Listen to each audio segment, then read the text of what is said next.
question. If the Sumerians were the only ancient culture to write of psychic events, we could perhaps pass it off as simply being works of fiction, or perhaps the writings of superstitious people who lacked enough intelligence to know the difference between psychic abilities and the blowing of the wind. But the abilities appear in the written histories of almost every civilization since the Sumerians. Ancient Greece, starting in about 570 BC, consulted the oracle of Delphi, who was the priestess of the temple of Apollo. Ancient writers who wrote of the oracle include Herodotus, Thucydides, Euripides, Sophocles, Plato, Aristotle, Pindalus, Xenophon, Diodorus, Diogenes, Strabo, Pausanias, Plutarch, Livy, Justin, Ovid, Lucan, Julian, and Clement of Alexandria. Astrology is found in many ancient histories, including the Babylonian, Classical Greece, Egyptian, Hindu, and Mayan civilizations. The Mongol raiders, including Genghis Khan from around 100 A, consulted with psychics before battle. One of the best-known psychics of all time, Nostradamus, lived from 1503 to 1566 AD. It was about this same timeline that Pope Innocent III authorized torture during the Inquisition, and this resulted in the deaths of thousands of people around the world, mostly women who were accused of witchcraft, yet in many cases, their crime was actually nothing more than having used a psychic sense or herbs for healing. Our history is filled with cases where delusional. Did they all suffer from some disease that causes them to hallucinate? Common sense tells us there must be something to all of this for people living in almost every civilization during a period that covers over 5,000 years to believe in psychic abilities, even if we cannot measure it. This author personally believes it is not a lack of experiences to prove the existences of psychic abilities, but more a misunderstanding of various holy texts of the world's main religions that prevent the majority of people from accepting their existence. Yet again, only time will tell who is correct on this one. Misconceptions. Thanks to the overactive imaginations of thousands of fiction writers and television producers in the past 50 years, we have seen a tremendous amount of misinformation presented via TV and movies. Sadly, people tend to believe most anything they see, and the line between reality and entertainment is often so blurred as to be almost indiscernible. Movies such as carry about a telekinetic teenager whose powers turned deadly after she was humiliated by her schoolmates, and Rose Red about a house that contained spirits that killed the majority of a college group who took an autistic young girl there to spend a few nights doing research, have caused many people to literally be afraid of anything that even resembles psychic abilities. To date, I have no knowledge of anyone using psychic abilities as Carrier Rose Red did. However, knowing the way human beings think about power, I could easily see the possibility of someone doing these things if they had tremendous psychic powers.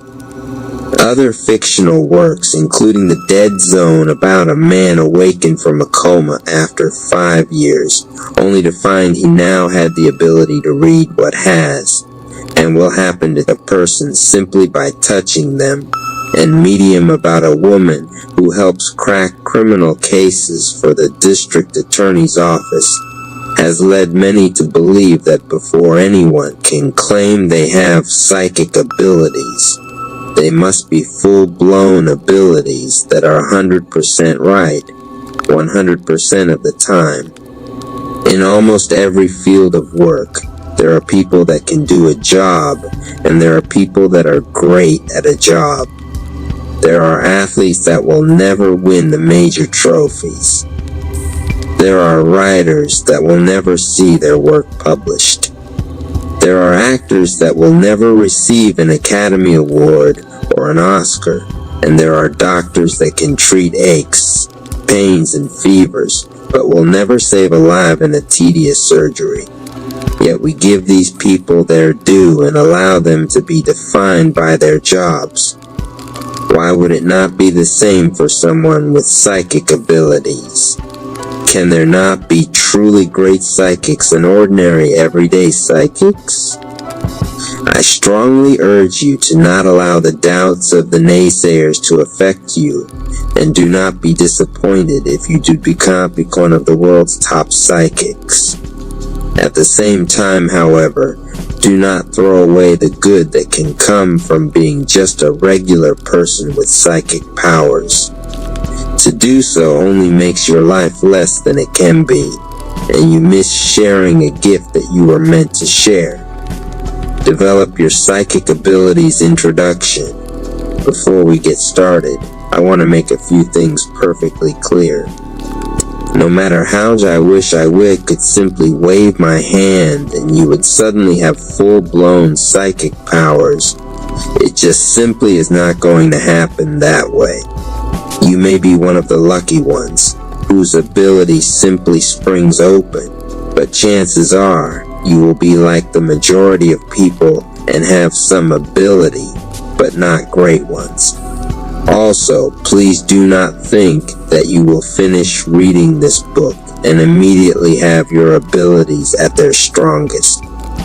Some people will see some result almost immediately.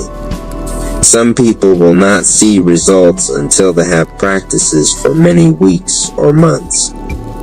Everyone is different and everyone learns at a different pace. For most people, what you put into your practice is what you will get out of it. In other words, if you practice once and never practice again, you probably won't get any abilities. If you practice a little every day or two for the next few years, you will probably become a strong psychic. Most people will come somewhere between those two extremes. Think of where you are right this moment as being a baby. New babies cannot walk, talk, control their bowels, feed themselves, or any of the things adults can do. But inside them is the potential for great. When a baby is first born, no one knows who that baby will become. He may become a history-making famous person who ends up being the best there has ever been at their chosen career. He may be just another average Joe who lives his life, gets a job, has a family, and spends his entire life without ever being on television, writing a best-selling novel, or performing with the next greatest rock band. What that baby ends up becoming in many ways depends on how much effort is put into learning.